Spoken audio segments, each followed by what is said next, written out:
பேர்லை நேயர்களுக்கு வணக்கம். இன்றைய நேர்காணலில் வழக்கறிஞர் திரு துரை அருண் அவர்கள் இருந்திருக்கிறார். அவரோடு பேசலாம். வணக்கம் சார். வணக்கம். முதல் முறையாக அரங்கத்துக்கு வந்திருக்கீங்க, மகிழ்ச்சி. நேற்று பார்த்தீங்கன்னா செந்தில் பாலாஜி அவருடைய தொடர்புடைய இடங்களில் ரயில் நடத்தப்பட்டது. அது தொடர்பான எஃப்ஐஆர் வெளியிடப்பட்டிருந்தது. அதில் டாஸ்மாக் நிறுவனத்தில் நிறைய முறைகேடுகள் நடந்திருக்கு. பில்லிங் பண்ணுறதுல, டெண்டர் ஒதுக்குறதுல அப்படின்னு சொல்லி நிறைய முறைகேடு இருக்கிறதாக அவங்க எஃப்ஐஆரில் பதிவு பண்ணியிருக்கிறாங்க. ஆனால் குறிப்பிட்டு பார்க்கும்போது இடியோடைய கேஸை முகாந்திரமாக வச்சு தான் இந்த எஃப்ஐஆரே போடப்பட்டிருக்கு. இது செல்லாது அப்படிங்கிற இதில் ஃப்ளாஸ் இருக்குது அப்படிங்கிற விஷயத்தையும் குறிப்பிடுறாங்க. இது தொடர்பாக முன்ஜாமீன் வழக்கு வரும்போது செந்தில் பாலாஜி முன்ஜாமீன் மறுக்கப்பட்டிருக்கு. கஸ்டோடியல் விசாரணை தேவைப்படுகிறது அப்படிங்கிற விஷயத்தையும் நீதிபதி பதிவு பண்ணுறாரு. இதை எதிர்த்து சுப்ரீம் கோர்ட்டில் செந்தில் பாலாஜி அவர்கள் முறையிட்டிருக்காங்க. நாளைக்கு அந்த கேஸ் விசாரணைக்கு வர இருக்கு. ஆக இந்த எஃப்ஐஆருடைய முழு பின்னணி எப்படி பார்க்குறீங்க?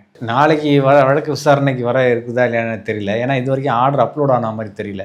இன்னைக்கு நைட்டு அப்லோட் ஆகும், இல்லை நாளைக்கு அப்லோட் ஆகிறதுக்கான வாய்ப்பு இருக்குது. உடனடியாக விசாரணைக்கு வருதா என்னன்னு தெரில. நான் ஒரு நாளுக்கு தள்ளி போனாலும் போகலாம், மண்டே கூட விசாரணைக்கு வரலாம்.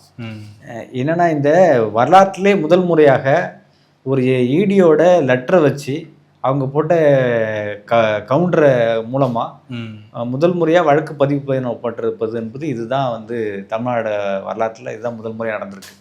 இப்படி இது வரைக்கும் நடந்ததே இல்லை. ஒரு இந்திய அரசோட நிறுவனங்களாக இருக்கக்கூடிய சிபிஐயாக இருந்தாலும் சரி, இடியாக இருந்தாலும் சரி, எந்த வேறு எந்த துறையாக இருந்தாலும் அந்த துறைகளை வச்சு எதிர்கட்சிகளை பழிவாங்கிற ஒரு போக்கு இந்த கடந்த 10-15 ஆண்டுகளாக நடந்துகிட்டு இருக்கு. அதுவும் குறிப்பாக பாரதிய ஜனதா கட்சி ஆட்சிக்கு வந்த பிறகு தான் இது மாதிரியான ஒரு விஷயங்கள்லாம் நடக்குது. எல்லாத்தையுமே ஜுடிஷியரியை அவங்க பெண்ட் பண்ணுறாங்க, எக்ஸிக்யூட்டிவை பெண்ட் பண்ணுறாங்க, ஜேர்னலிசம் எல்லாமே கோடி மீடியான்னு சொல்கிற அளவுக்கு எல்லாமே போயிடுச்சு.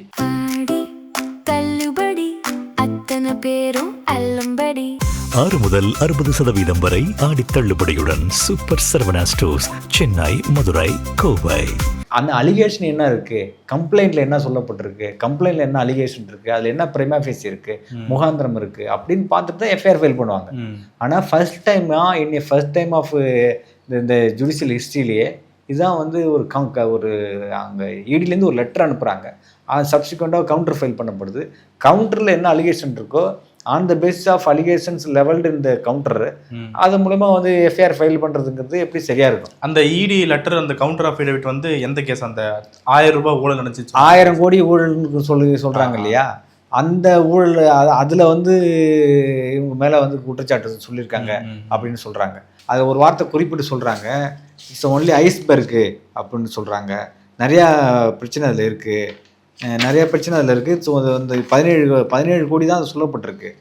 17 கோடி சொல்லப்பட்டிருக்கும் போது only the tip of the iceberg, only 17 crores only the tip of the ஐஸ்பர்க்னு சொல்கிறாங்க. அது ஒரு பனி துளி தான். அது இன்னும் எவ்வளவோ இருக்குது அப்படின்னு சொல்கிறாங்க. நிறையா 17 கோடி மட்டும் இல்லை, 100 கோடி கிட்டத்தட்ட வருது அதுக்கு அப்படின்னு சொல்கிறாங்க. இப்போ புதிய குற்றச்சாட்டில் அந்த மாதிரி பிரச்சனைகள் இருக்குது அப்படின்னு சொல்கிறாங்க. ஆனால் என்ன பார்க்குறோன்னு சொன்னால், அது எப்படி எதிர்கட்சியாக இப்போ இதே செந்தில் பாலாஜி பிஜேபிக்கு போயிட்டா அவருக்கு க்ளீன் சீட்டு கொடுத்துட்றாங்க, அவர் மீதான வழக்குகள்லாம் இல்லாமல் போயிடுது. இப்போ எத்தனையோ பேர் சரத்பவாரோட தம்பி அஜித் பவார் அவர் மேலே ஏகப்பட்ட குற்றச்சாட்டுகள் இருந்துச்சு, ஊழல் குற்றச்சாட்டுகள் இருந்துச்சு. அவங்க பிஜேபிக்கு போகிறாங்க, பிஜேபி கூட அலையன்ஸ் வைக்கிறாங்க. உடனே அவங்க மீதான எல்லா விதமான குற்றச்சாட்டுகளும் வாஷிங் மிஷினில் போட்டு க்ளீன் பண்ண மாதிரி சுத்தம் செய்யப்படுது. அவங்க மேலே எந்த வழக்கு விசாரணையும் நடத்தப்படுறதில்ல. இதுதான் இந்த இந்திய ஒன்றிய அரசனுடைய சிபிஐயாக இருந்தாலும் சரி, என்ஐஏவாக இருந்தாலும், இந்த மாதிரி இடியாக இருந்தாலும் இவங்களுடைய அந்த நடவடிக்கைகள் மக்களால் நம்பக்கூடிய வகையில் இல்லை அப்படின்ட்டு தான் இதில் தெரிய வருது. இப்படி ஒரு ஏஜென்சி செயல்படுத்தலாமா? அது அட்டானமஸ் பாடின்றாங்க.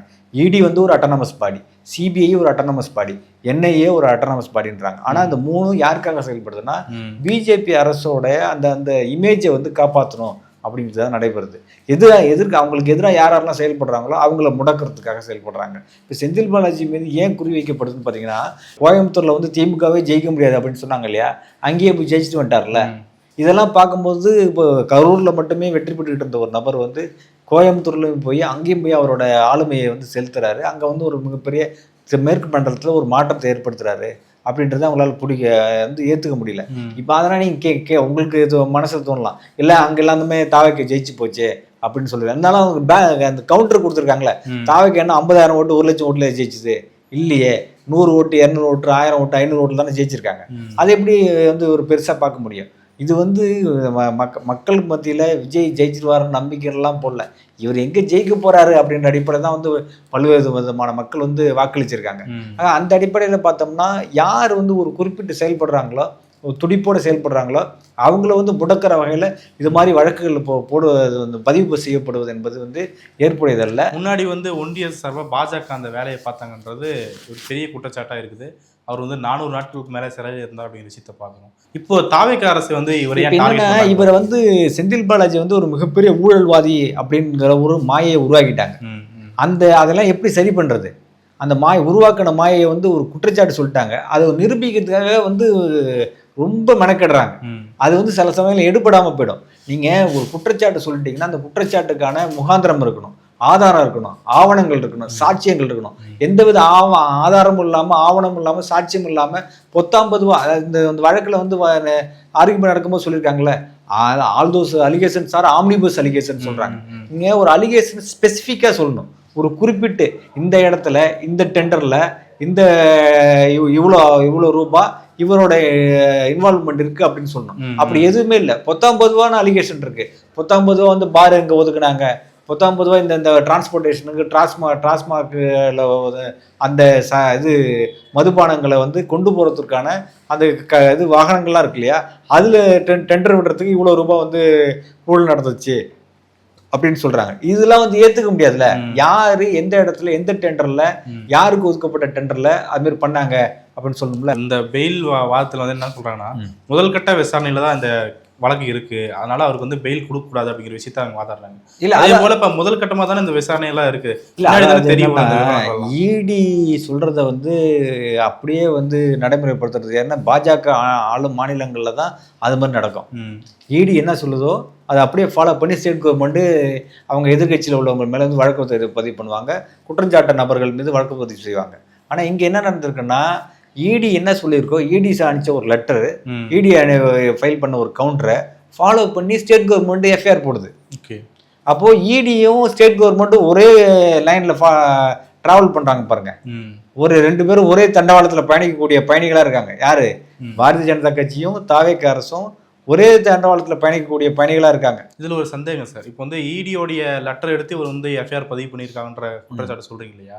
நான் சொல்ல, பல ஊடகவியலாளர்கள் அதை சொல்றாங்க. பல ஊடகவியலாளர் சொல்றாங்க, கோர்ட்லேயும் வந்து வாதிட்ட அந்த வழக்கறிஞர் அதான் சொல்றாங்க. அப்போ ஒரு பக்கம் பார்க்கும்போது இவர் பண்ணியிருக்கிறதா சொல்லக்கூடிய முறைகேட்டின் காரணமாக அரசுக்கு இழப்பு ஏற்பட்டிருக்கு, மாநில அரசுக்கு இழப்பு ஏற்பட்டிருக்கு, அதனால நாங்கள் டிபிஎஸ்சி மூலமா இந்த வழக்கை நாங்கள் பதிவு பண்றோம் அப்படிங்கிற ஒரு ஸ்டெப் அவங்க எடுத்துருக்கலாம் இல்லையா? இல்லை, அதுக்கான தரவுகள் வேணும்ல, அதுக்கான ஆவணங்கள் சாட்சியங்கள் வேணும்ல, இதுதான் வேணும். இது அதான் அலிகேஷன் சுப்ரீம் கோர்ட் பல முறை சொல்லிடுச்சு sir, every allegation must be specific அப்படின்னு சொல்கிறாங்க. அதாவது தேர் இஸ் நோ ஸ்பெசிஃபிக் அலிகேஷன்னா உங்களுக்கு வந்து வழக்கு வந்து ஜெயிக்க முடியாது, வெற்றி பெற முடியாது. எந்த கேஸ் வெற்றி பெறனா, குறிப்பிட்டு இவர் தான் இந்த விஷயத்தை இவர் செஞ்சாரு, இந்த குற்றச்சாட்டுக்கு இவரில் வந்து இவர் மேலே வந்து இந்த குற்றச்சாட்டு நிரூபணமாகிறதுக்கான வாய்ப்புகள் இருக்கு, இந்த குற்றச்சாட்டை இவர் செஞ்சாரு அப்படிங்கிறதுக்கான ஆதாரங்கள் ஆவணங்கள் இருந்தால் மட்டும்தான் அவர் வந்து தண்டிக்கப்படுவார். அப்படி இல்லைன்னா தண்டிக்கப்பட மாட்டார். அது மாதிரி ஏதாவது இருக்கா அந்த வழக்கில்னு கேட்குறாங்க. எதுவுமே இல்லையே.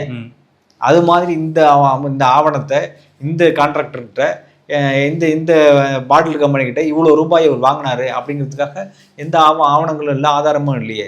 ஸ்பெசிஃபிக்காக பாட்டில் நிறுவனங்கள்ட்ட காசு வாங்கிட்டாரு, பாரை ஒதுக்குறப்ப காசு வாங்கிட்டாரு, அப்புறம் வந்து மற்ற அந்த மெஸ்லேனியஸ் ஒர்க்ஸ்லாம் இருக்கு இல்லையா டாஸ்மாக்ல, அதுக்காகலாம் வந்து காசு வாங்கிட்டாருன்னு சொல்றது வந்து எப்படி ஏற்றுக்கொள்ள முடியும்?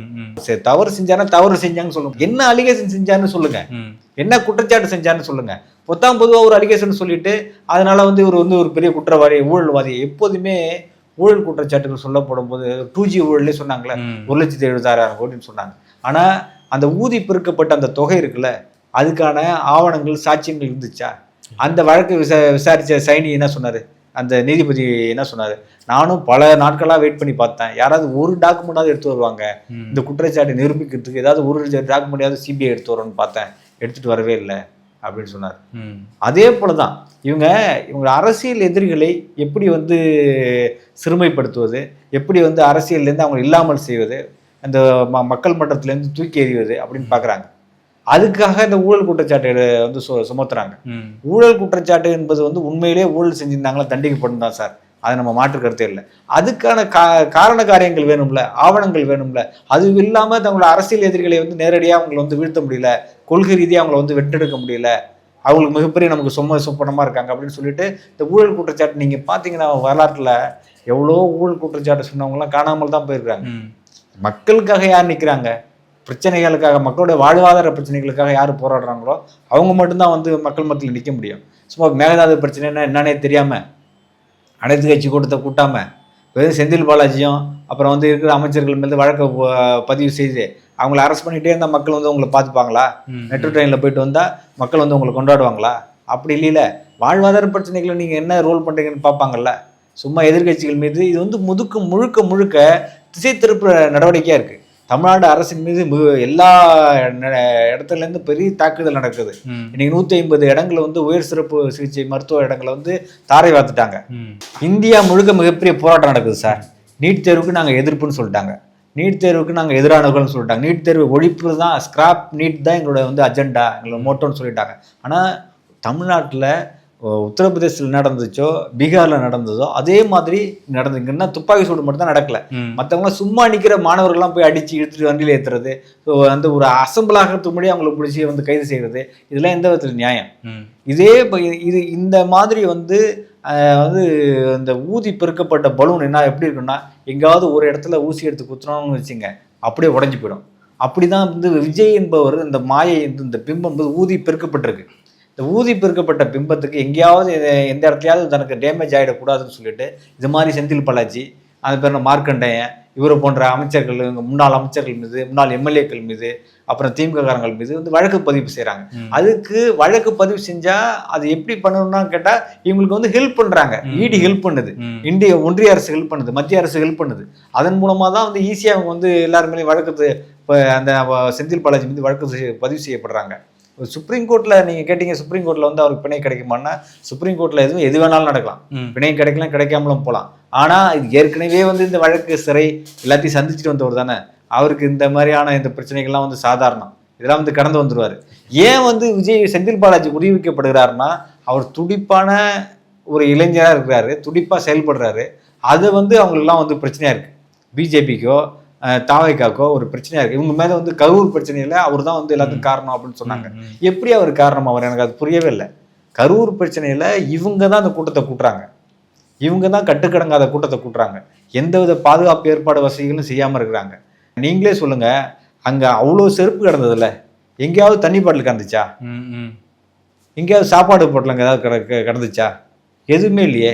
எத்தனை அவங்க பயோ டாய்லெட் எத்தனை உருவாக்கி வச்சிருந்தாங்க, அதை பண்ணவே இல்லையா அவங்க? ரெண்டாவது வந்து கரூர் பிரச்சனையை வச்சுக்கிட்டு இவரை வந்து குறி வைக்கிறதுங்கிறது இந்த அதான் பொலிட்டிக்கல் ஹாஸ்டிலிட்டி அப்படின்னு சொல்றாங்க, அரசியல் பழிவாங்கு நடவடிக்கை அப்படின்னு சொல்றாங்க. இந்த அரசியல் பழிவாங்கு நடவடிக்கை என்ன ஆகுதுன்னு கேட்டீங்கன்னா, இது இப்படியே போகாது. எத்தனை காலம் தான் நீங்க ஆட்சியில் இருந்துருவீங்க? அதுக்கப்புறம் 5 ஆண்டுகளுக்கு அப்புறம் இது வந்து இன்னைக்கு பழிவாங்குறோம் நாளைக்கு பழிவாங்கப்படலாம் இல்லையா? அந்த ஒரு சூழல் உருவாகக்கூடாது தான் எல்லாரும் சொல்றாங்க. அரசியல் பார்வையாளர்கள் எல்லாம் என்ன சொல்றாங்கன்னா, இந்த மாதிரி நீங்க பழிவாங்குற நடவடிக்கையில் எந்த அரசு ஈடுபட்டாலும் அது ரொம்ப காலம் நீடிக்காது. அது ஆட்சிக்கு வந்து 3 மாசத்துல இதெல்லாம் செய்யணும்னு அவசியம் இருக்கு. கரூர் பிரச்சனையில முழுக்க வந்து சுப்ரீம் கோர்ட்டுக்குலாம் போனாங்க இல்லையா? அப்போ போனப்போ கூட திமுக மேல தான் தவறுன்னு சுப்ரீம் கோர்ட் ஒத்துக்கிச்சா என்ன? இல்லையே. அதாவது என்னன்னா, ஒருத்தவங்க வந்து பாதிக்கப்பட்ட இடத்துக்கு போனதுனாலேயே அவங்க தான் எல்லாம் செஞ்சிருப்பாங்கன்னு நினைக்கிறது இந்த விதத்தில் நியாயம். கூட்டம் இவங்களோட கூட்டம், தாவேக்காவோட கூட்டம், அவங்க தலைவர் தான் வராரு, கூடியிருந்தவங்களாம் அவருடைய ஆதரவாளர்கள். அந்த இடத்துல திமுக அரசு என்ன செய்ய முடியும்? ஜெனரேட்டர் ஆஃப் பண்ணிட்டாங்கன்னு சொல்கிறாங்க, அதுக்கெல்லாம் என்ன ஆதாரம் இருக்குன்னா இல்லை. கூட்டத்தை வந்து இவங்க தான் வந்து ஆள் வச்சு அடித்தாங்கன்னு சொல்கிறாங்க, கத்தி வச்சு குத்துனாங்கன்னு சொல்கிறாங்க. அதெல்லாம் வந்து பொய், உண்மைக்கு மாறான தகவல் தான் சொல்லப்பட்டுச்சு.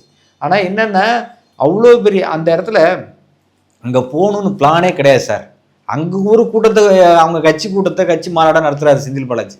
அதை பொறுத்து கொள்ள முடியாமல் இவர் போய் மறுபடியும் அங்கே போய் வீம்புக்கு அந்த ஊருக்கு போய் அங்கே ஒரு பிரச்சனை பண்ணிட்டாரு. அதுக்கு எப்படி செந்தில் பாலாஜி பொறுப்பாக முடியும்? அந்த இடத்துல இருந்தே செந்தில் பாலாஜி மீது ஆமா, அதுதான் இந்த கரூர் பிரச்சனை தான். கரூர்ல நடந்த அந்த ஸ்டாம்பேடு கூட்ட நெரிசல் இறந்து போயிட்டாங்க இல்லையா? இப்ப இன்னொரு விஷயம் பாருங்க, கரூர் கூட்ட நெரிசல் இறந்து போனவங்களுக்கு இவங்க ஏனதானு ஒரு வேலை வாய்ப்பை கொடுத்தாங்க.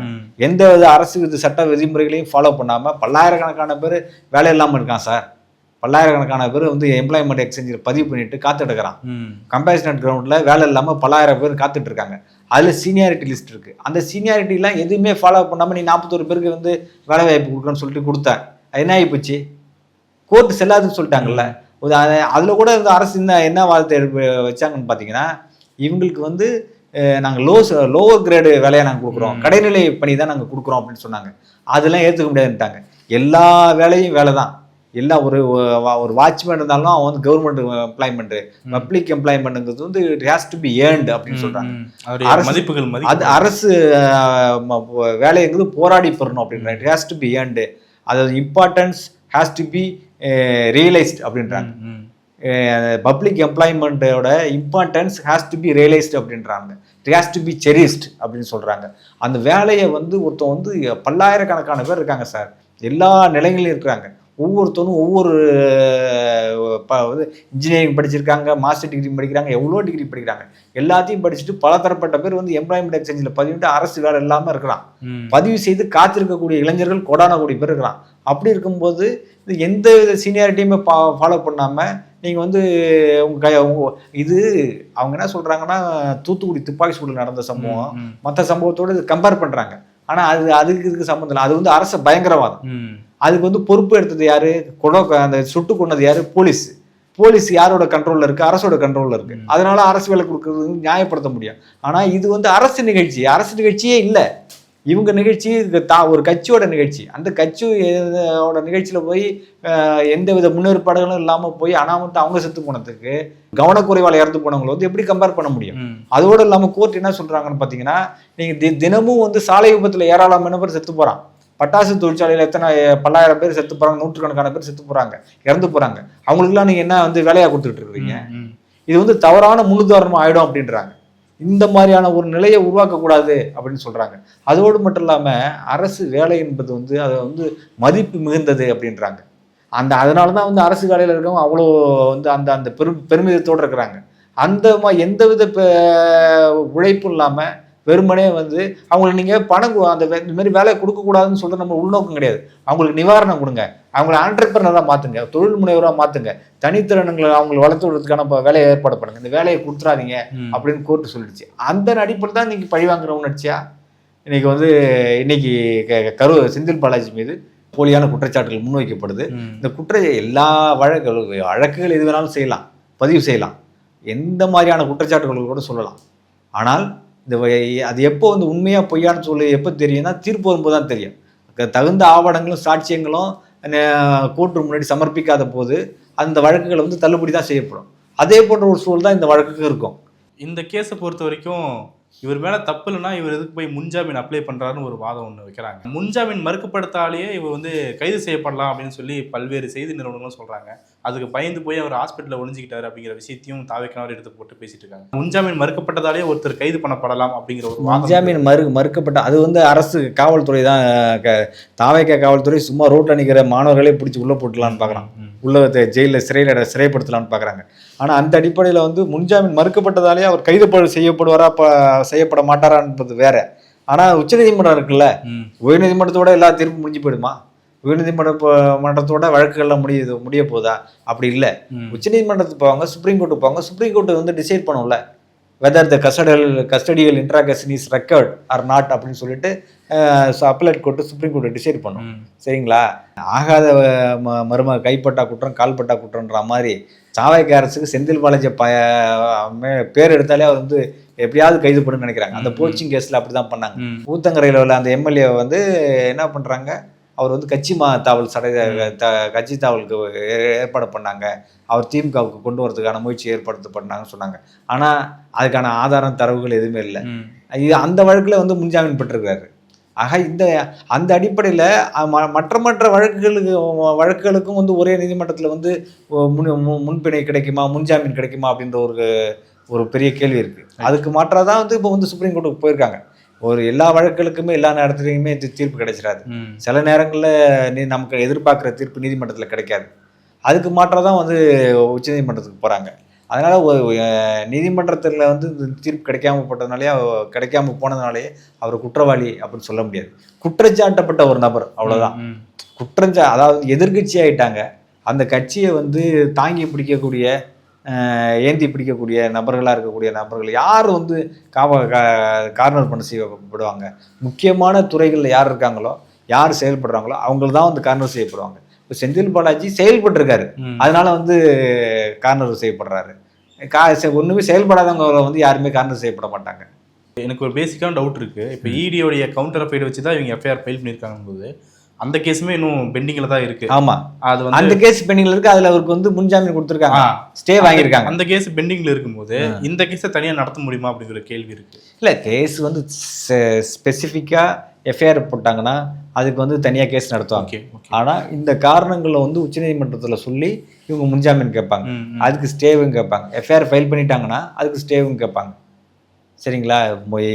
எஃப்ஐஆர் ஃபைல் பண்ணதுக்கப்புறம் எஃப்ஐஆருக்கு ஸ்டே வாங்குறது வேறு, முன்ஜாமீன் வாங்குறது வேறு. முன்ஜாமீன் வாங்கிட்டு அதுக்கப்புறம் தான் வந்து ஸ்டே கொடுப்பாங்க, ஸ்டேக்கு அப்போ போவாங்க, ரத்து செய்யணும்னு போவாங்க. சில சமயம் வந்து ஸ்டே கிடைக்காத போது முன்ஜாமீனாவது வாங்கிடலாம் அப்படின்னு சொல்லிட்டு பார்த்துருப்பாங்க. இப்போ உச்சநீதிமன்றத்துக்கு போகிறாங்க இல்லையா, உச்சநீதிமன்றத்தில் தெளிவான தீர்ப்புகள் வரும். அப்படி இருந்தாலும் வந்து கைது வந்து அஞ்சு ஓடுற நபர் இல்லை செந்தில் பாலாஜி, எல்லாத்தையும் எதிர்கொள்ளக்கூடியவர் தான் அவர். அந்த குற்றச்சாட்டுகள் உண்மையாக இருந்தால் அவர் வந்து அதை வந்து எதிர்கொள்ள போகிறாரு, வழக்கு நடத்த போகிறாங்க, ட்ரையல் நடக்க போகுது. ட்ரையல் நடந்த பிறகு எந்த குற்றச்சாட்டு உண்மையாக இருக்க போகுது, அதாவது வந்து ஒரு குற்றச்சாட்டை சொல்லிட்டு அந்த குற்றச்சாட்டை எப்படி நியாயப்படுத்தலாம்னு சொல்லிட்டு தாவேக அரசு கடந்து தவிக்கிறான். இவன் மட்டும் இல்லை, அதே மாதிரி தான் வந்து இந்திய ஒன்றிய அரசும் மத்திய அரசும் வந்து அதே மாதிரி தான் வந்து படாப்படுறாங்க. இதுதான் வந்து சரியான போக்கு இல்லை அப்படின்னு சொல்லி அரசியல் பார்வையாளர்கள் சொல்கிறாங்க. தங்களோட அரசியல் எதிரிகளை பழிவாங்கிறதுக்காக ஒரு குற்றச்சாட்டை சொல்லி அந்த குற்றச்சாட்டுகளுக்காக ஆவணங்கள் பின்னாடி ஓடுறாங்க. அது சரியில்லை. ஆவணங்களை தயார் செய்துக்கிட்டு அதுக்கப்புறம் தான் வந்து வழக்கை பதிவு செய்யணும். வழக்கை பதிவு செய்துட்டு ஆவணங்களை தேடி ஓடுறது எப்படி சரியா இருக்கும்? அதுதான் இடி செய்து இப்போ இருக்கக்கூடிய தாவேக அரசும் செய்யுது. ஓகே, என்ன நடக்குது பொறுத்து வந்து பார்க்கலாம். நிறைய விஷயங்கள் பண்ணிட்டீங்க, மிக்க நன்றி. நன்றி.